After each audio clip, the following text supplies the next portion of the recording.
하나님의 은혜와 사랑과 평강이 그리스도 안에서 은혜를 사모하고 주님을 사랑하는 성도들과 든든한 교회에 함께하기를 간절히 축복합니다. 사도행전 20장 19절로 35절을 통해서 믿음의 결산 하는 제목으로 은혜를 받고자 합니다. 옛날 말에 시작이 반이다, 첫 단추를 잘못 잠그면 모두 잘못 잠그게 된다, 이런 말들이 있습니다. 다시 말하면 시작이 중요하다는 말입니다. 그러나 시작도 중요하지만 마지막도 중요합니다. 끝이 좋으면 모든 것이 다 좋다라고 하는 말이 있습니다. 인간이 잘 태어나는 것도 중요하지만 마지막 인생을 잘 마무리해서 죽을 때가 더 중요하다는 것입니다. 호랑이는 죽어서 가죽을 남긴다고 그러고 사람은 죽어서 이름을 남긴다, 그런 말이 있습니다. 하지만 그것보다 더 중요한 것은 믿음의 관점에서 보면 사람은 이름을 남기는 것이 아니라 사명을 남긴다는 말이 주님 앞에 상 받는 일이라고 말합니다. 여러분 다 알고 있는 찬양 하나 있죠. 주여 나를 평화의 도구로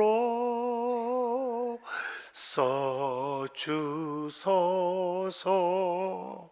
평화의 기도. 어느 추운 눈 내리는 겨울밤에 불을 끄고 좀 잠을 자려고 그러는데 누가 문을 두드립니다. 귀찮은 생각이 들었습니다. 내가 찾아온 사람을 그냥 돌려보낼 수가 없지.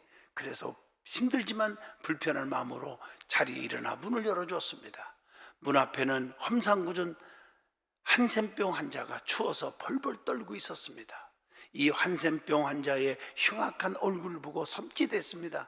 그래도 마음을 가라앉히고 정중하게 물어봅니다. 무슨 일로 찾아왔습니까? 죄송합니다, 몹시 추워서 온몸이 꽁꽁 얼어 죽게 됐네요. 좀 몸 좀 녹이고 갈 수 있게 해주면 안 되겠습니까? 이 한센병 환자는 애처롭게 간청을 할 때 마음으로는 솔직히 안 된다 이렇게 거절하고 싶었지만 양심에 차마 하나님 믿는 사람이 그럴 수가 없었어요. 마지못해서 머리와 어깨에 쌓인 눈을 털어주고 안으로 들어보냅니다. 살이 썩는 고름으로 심한 냄새가 코를 아주 이상하게 만들어 버립니다. 어떻게 식사는 하셨습니까? 아니요, 며칠째 굶어서 배가요 등가죽에 딱 붙었어요. 식당에서 아침 식사로 준비해둔 빵과 우유를 가져다 줍니다.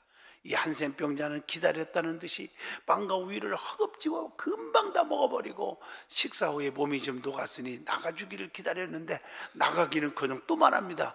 기침을 컬럭컬럭 하면서 이렇게 부탁합니다. 지금 밖에는 눈이 많이 내리고 날이 너무 추워서 가기 어려울 것 같은데 하룻밤만 좀 재워주면 안 됩니까? 그래서 할 수 없잖아요. 누추하지만 침대방을 줘서 하룻밤을 자고 가게 했어요. 마지못해 승낙을 한 거죠. 염치가 없는 이 한센병 환자에게 우라가 치밀었지만 꼭 참고 혼자 살 수가 있어서 침대도 1인용 하나밖에 없는데 침대를 한센병자에게 양보를 하고 그 맨 바닥에서 쭈그리고 잠을 자는데 밤이 깊어지자 이 병자가 또 다시 제의를 합니다. 제가 몸이 너무 얼어서 잘 안 녹아져요. 미안하지만요, 성도님의 체온으로 제 몸을 좀 녹여주시면 안 되겠습니까? 어처구니 없잖아요. 당장 내쫓고 싶지만은 예수님이 인류를 위해 희생하신 십자가의 은혜를 생각하면서 꾹 참고 그의 요구대로 옷을 다 벗어버리고 맨몸으로 그를 껴안아가지고 몸을 녹이고 있었습니다. 차마 상상치 못한 상황이 벌어진 거죠. 자, 1인용 침대라 잠자리도 불편하고 고약한 냄새까지 나는데 밀착시켜서 자기 체온으로 어른 몸을 녹여주니 이게 잠이 옵니까? 그래도 자야지 잠을 청했는데 생각지도 않은 사이에 꿈속으로 자기가 빠져들어갑니다. 꿈속에서 예수님께서 환히 기쁘게 웃고 계신 겁니다. 프란시스코야, 나는 네가 사랑하는 예수란다. 네가 나를 이렇게 극진히 대접했으니 하늘의 상이 엄청나게 클 거다. 주님, 나는 아무것도 주님께 드린 게 없는데요. 꿈속에서 주님의 모습을 보고 깜짝 놀라 자리에서 퍼뜩 일어납니다. 벌써 날이 밝고 아침이 되었습니다. 그러나 침대에 같이 자고 있어야 할 한센병자는 온데간데 없이 사라졌습니다. 뿐만 아니라 고름 냄새가 배어 있어야 할 침대에는 고름 냄새는 없어지고 오히려 향긋한 향기만 남아있을 뿐 왔다 간 흔적조차도 사라지고 없었습니다. 그분이 주님이셨군요. 주님이 부족한 저를 이렇게 찾아주셨군요. 감사합니다. 무릎을 꿇고 엎드렸습니다. 모든 것을 깨닫고 밤에 한센병한 자에게 불친절했던 자신의 태도를 철저하게 회개하면서 자신과 같은 비천한 사람을 찾아주신 하나님께 감사 기도를 올립니다.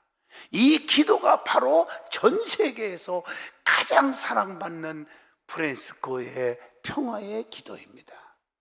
주님, 저를 평화의 도구로 써주세요. 미움이 있는 곳에 사랑을, 다툼이 있는 곳에 용서를, 분열이 있는 곳에 일치를, 의욕이 있는 곳에 신앙을, 그릇됨이 있는 곳에 진리를, 절망이 있는 곳에 희망을, 어둠이 있는 곳에 빛을, 슬픔이 있는 곳에 기쁨을 가져오는 자가 되게 하소서.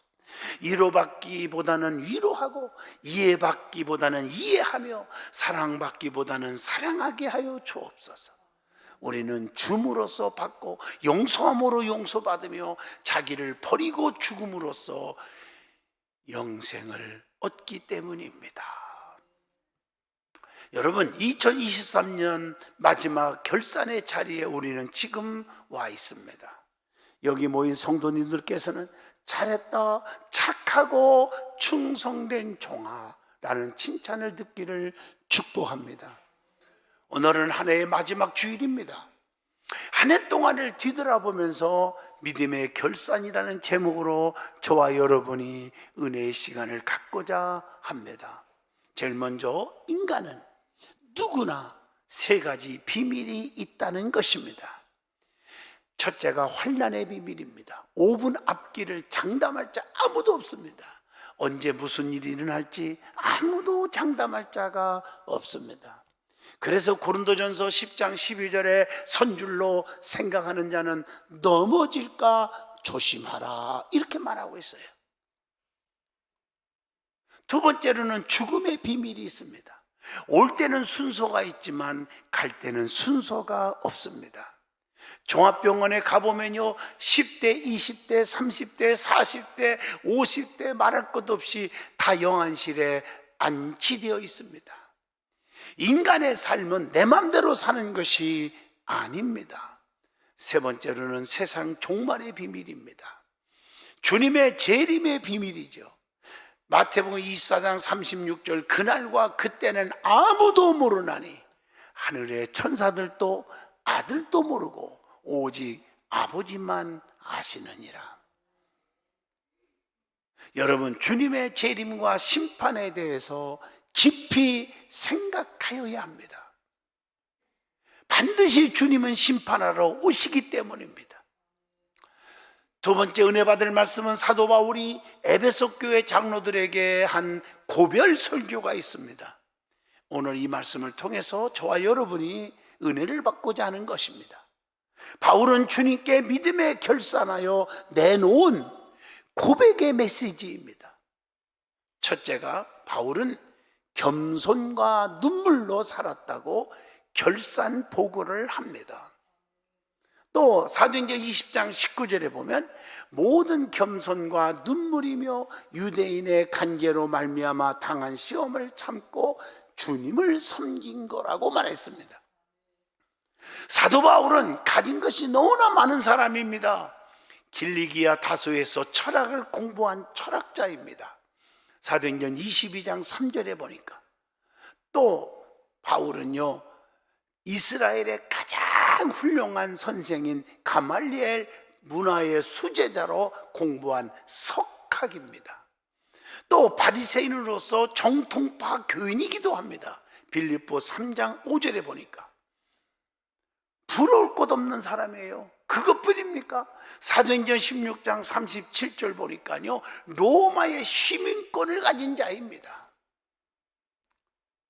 즉 명예와 권세와 지식과 물질을 너무 많이 가진 자입니다. 인간적으로는 부러울 것이 하나도 없는 자입니다.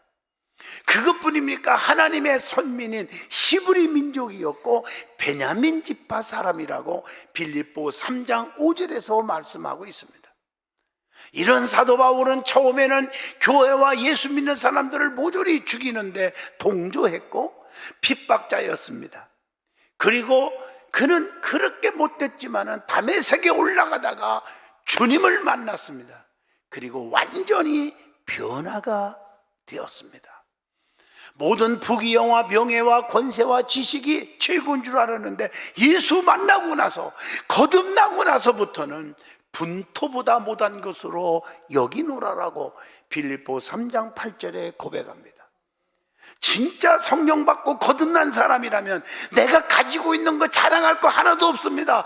분토, 세상 말로 말하면 똥보다 못한 것으로 여기는 바울의 믿음을 본받을 수 있기를 바랍니다. 그리고 나는 의로운 자가 아니야 죄인 중에 괴수로다, 디모데전서 1장 15절에 고백을 하고, 나는 예수의 십자가만 결코 자랑하겠다고 갈라디아서 6장 14절에서 고백을 합니다. 뿐만 아니라 그의 삶을 잘 보시면 사도행전 20장 19절 보면 모든 겸손과 눈물이라고 말한 걸 보면 겸손한 삶을 살았습니다. 그리고 눈물로 살았다고 고백을 합니다. 여러분, 성경에 보면 세 가지의 액체가 있어요. 땀과 눈물과 피가 있어요. 땀은 가난을 내어 쫓아버리고 부귀를 얻게 합니다. 그래서 잠언서 12장 27절에 게으른 자는 그 잡을 것도 사양하지 아니하나니 사람의 부귀는 부지런한 것이니라. 열심히 땀 흘리는 노력이 있어야 된다는 거예요. 눈물은 죄를 씻어내고 선을 따르는 결심을 갖게 합니다. 이게 기도입니다.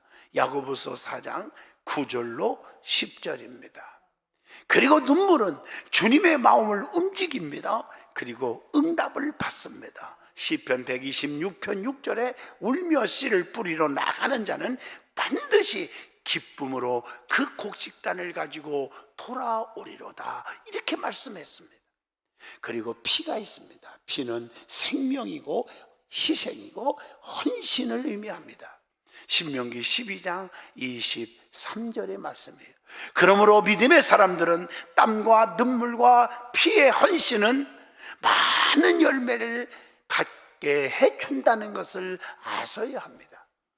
두 번째로 사도 바울은 핍박과 시험을 참고 오직 주님만을 섬겼다고 고백을 하고 있습니다.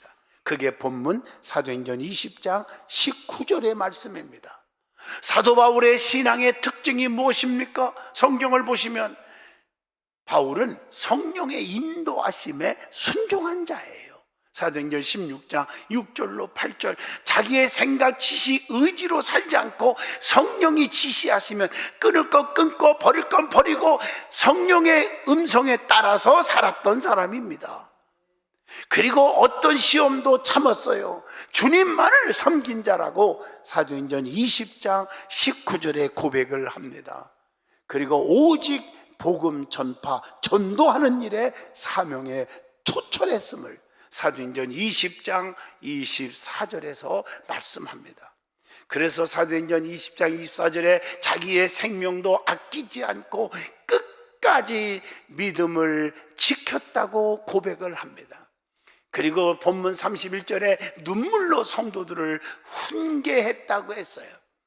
그리고 복음을 위해 순교도 각오했다고 사도행전 21장 13절에서 말씀하고 계십니다. 항상 다른 성도들을 위해서 쉬지 않고 기도했다고 로마서 1장 9절에 말씀합니다. 그리고 날마다 자기 자신의 부족함을 인정할 줄 알았어요. 로마서 7장 21절로 25절입니다. 많은 성도들은요, 자기 자신의 부족을 못 느끼는가 봐요. 자기를 높여주면 당연한 거지, 알아줘서 고맙지. 그런데 자기의 잘못된 걸 지적하면 정말 믿음이 바닥이에요. 혈기충만, 승질충만을 내요. 이러면 성장이 없습니다. 사도 바울은 남을 위해서 자신을 철저하게 낮춘 자임을 고린도전서 4장 10절로 13절에 기록되어 있습니다.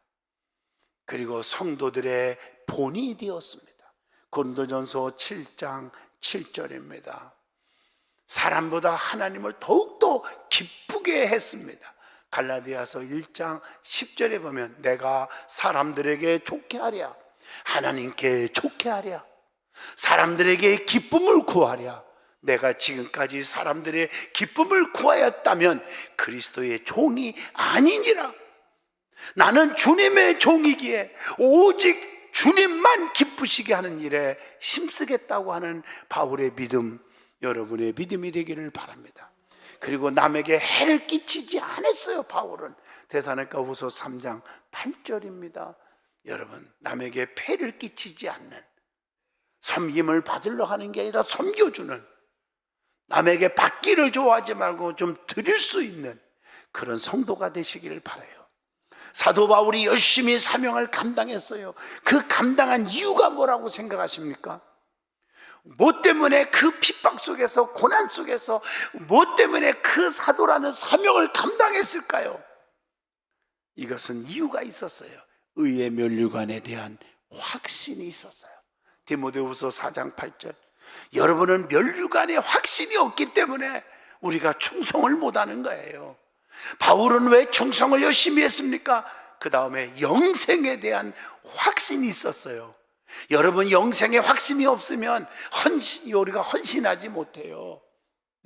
입술에 천국이 이 입술로만 고백하지 실제 천국이 있음을 확신하는 사람은요 절대로 충성 안 할 수가 없어요.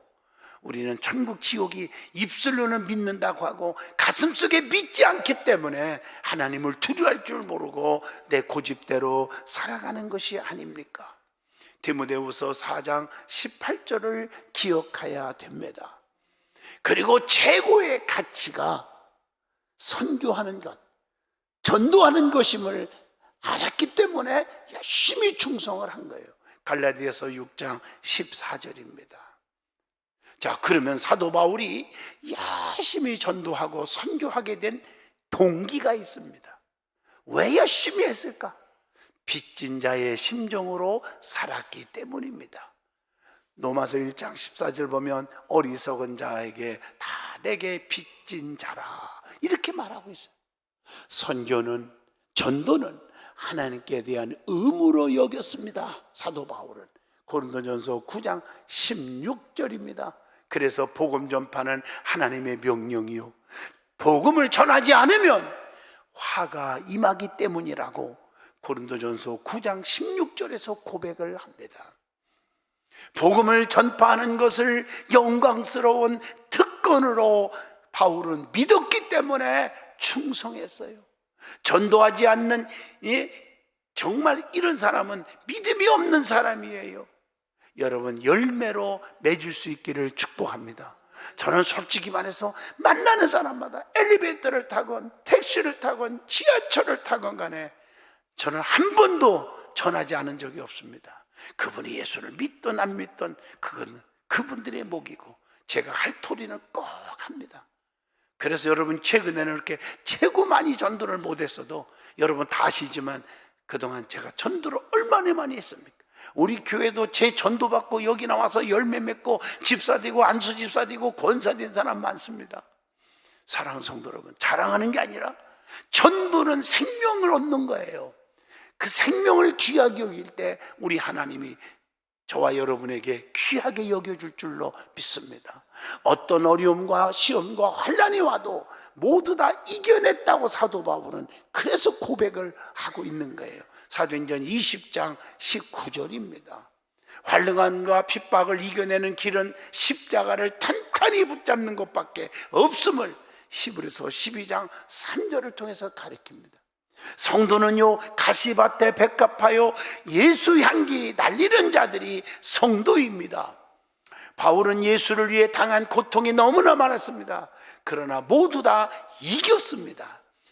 어떤 고통을 받았습니까? 고린도전서 11장 27절 수고했고 잠도 못 잤고 목마르고 줄이고 굶고 춥고 헐벗었노라 이렇게 말하고 있어요. 먹지도 못했어요. 편치 못했어요. 쓰지도 못하고 누리지도 못했어요. 누릴 건 너무나 많은데 자기를 위해서 누리지 않았어요. 한번 가슴에 손 얹고 바울과 비교해 보시기를 바랍니다. 사도 바울은 세 번째로 유익한 것은 무엇이든지 어디서든지 꺼림이 없이 복음을 전했다고 합니다. 그게 오늘 본문 20절입니다. 유대인이나 헬라인이나 모두 다 전했어요. 사도행전 20장 21절입니다. 믿음의 사람들은 차별하면 안 됩니다. 누구나 다 사랑할 수 있어야 합니다. 네 번째로 복음을 전하는 데는 생명을 조금도 귀한 것으로 여기지 않고 전했다고. 자기 생명까지도 내놓을 정도로 복음을 위해 살았던 사도 바울, 사도행전 20장 24절입니다. 주님의 피로 세우신 교회를 자기는 돌보았다고 고백하고, 사도행전 20장 28절, 그래서 감옥에 있으면서도 교회를 위하여 복음의 전도 편지를 보냈던 모습을 알게 됩니다. 흉악한 이리가 들어와 양떼를 아끼지 않고 잘못된 사람들이 나타날 것, 사이비 집단들이 나타날 것을 알고 바울은 쉬지 않고 눈물로 교회를 향하여 훈계했다고 고백을 사도행전 20장 29절로 오늘 본문 30절에 말합니다. 다섯 번째로 사도 바울은 모든 일에 모범을 보였다고 고백을 합니다. 20장 35절입니다. 말씀이 너희를 든든히 세워 기업이 있게 할 것이니라. 이 말씀 32절입니다. 또 33절 보면 내가 아무의 은이나 금이나 의복을 탐하지 아니하였고 세상 것들을 탐하지 아니했습니다. 약한 자들을 도왔습니다. 받는 자보다 주는 것이 복이 있다고 가르쳤음을 35절에도 말씀을 합니다. 여섯 번째로 사도 바울이 전도자로서 각오한 말씀들이 있었어요. 우리는 전도하는 사람으로서의, 성도로서의 각오가 있어야 합니다. 그게 뭘까요? 복음을 전하는 일에 자기 생명도 귀하게 여기지 않았다. 희생이 따랐다는 거예요. 24절 말씀에 예수 그리스도의 십자가 외에는 아무것도 알지 않기로 작정하였음이니라. 고린도전서 2장 2절에 고백을 합니다.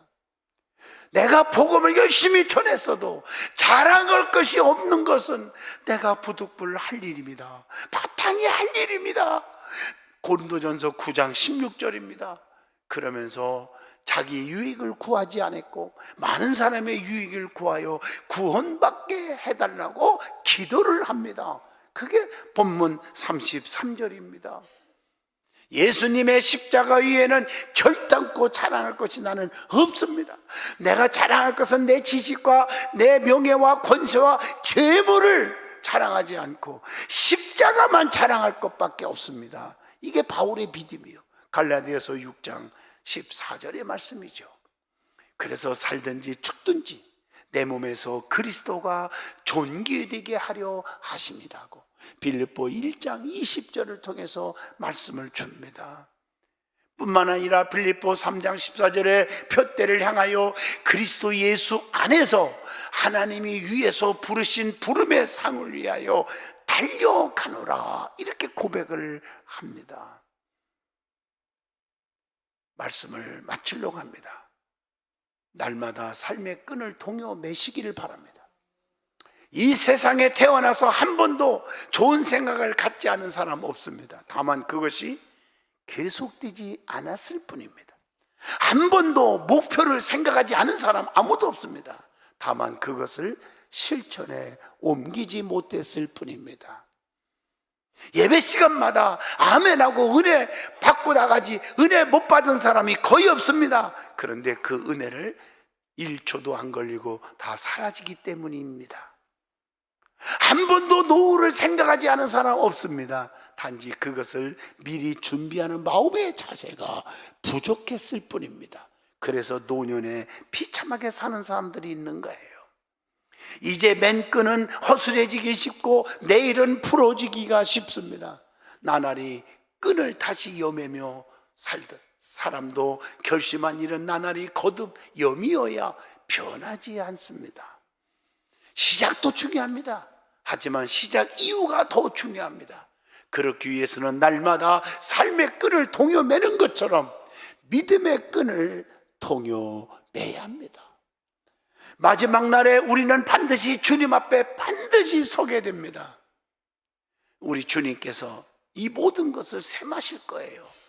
나는 피 흘려 십자가에 죽어줬는데 너는 나를 위해서 진짜 무엇하다 왔느냐? 교회 안에서 직분 가졌다고 목에 힘을 줬지 1년 결산하면서 전도 몇 명이나 했니? 너 때문에 시험 들고 상처받고 떠난 사람은 몇 명이나 있었니? 너는 얼마나 하나님 앞에 감사를 드렸니?